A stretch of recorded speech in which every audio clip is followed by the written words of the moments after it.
High court की ओर से CM Arvind Kejriwal की गिरफ्तारी पर रोक लगाने की याचिका खारिज होने के बाद देर शाम उन्हें ईडी ने गिरफ्तार कर लिया। उनके आवास पर देर शाम ईडी की टीम पहुंची थी।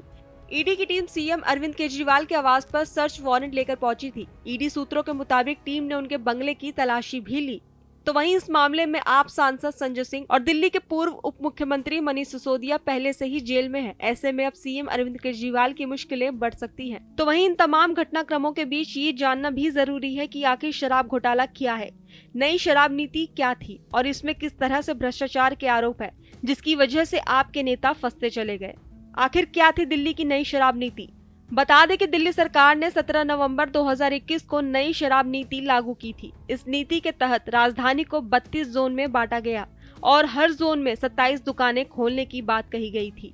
इस तरह से पूरी दिल्ली में 849 शराब की दुकानें खोली जानी थी। इस नीति के तहत सभी सरकारी ठेकों को बंद कर सभी शराब की दुकानों को प्राइवेट कर दिया गया, जबकि इससे पहले दिल्ली में शराब की 60% दुकानें सरकारी और 40% प्राइवेट थी। नई नीति लागू होने के बाद सभी 100% शराब की दुकानों को प्राइवेट कर दिया गया। दिल्ली सरकार ने इसके पीछे तर्क दिया कि इससे 3500 करोड़ रुपए का फायदा होगा। यही नहीं, दिल्ली सरकार ने शराब की दुकान के लाइसेंस की फीस भी कई गुना बढ़ा दी थी। इसके तहत L1 लाइसेंस को हासिल करने के लिए पहले 25 लाख रुपए देने होते थे। नई नीति लागू होने के बाद उसके लिए ठेकेदारों को 5 करोड़ रुपए चुकाने पड़े।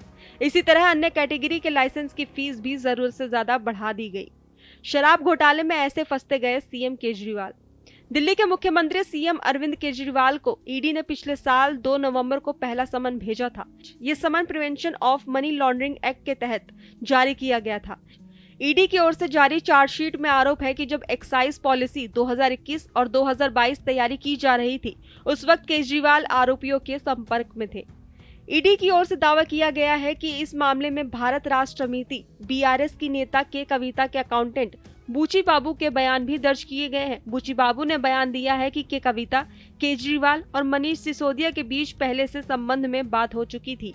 यही नहीं, इसे लेकर कविता ने मार्च 2021 में विजय नायर से मुलाकात भी की थी। तो वहीं इस मामले में गिरफ्तार दिनेश अरोड़ा ने ईडी को बताया था कि उसने केजरीवाल से उनके आवास पर मुलाकात की थी। उसने बताया कि वाईएसआर कांग्रेस के सांसद मंगुटा श्रीनिवास सुलू रेड्डी और केजरीवाल के बीच कई मीटिंग भी हुई थी। इसके बाद से ही सीएम केजरीवाल ने दिल्ली के शराब कारोबार में रेड्डी की एंट्री का स्वागत किया था।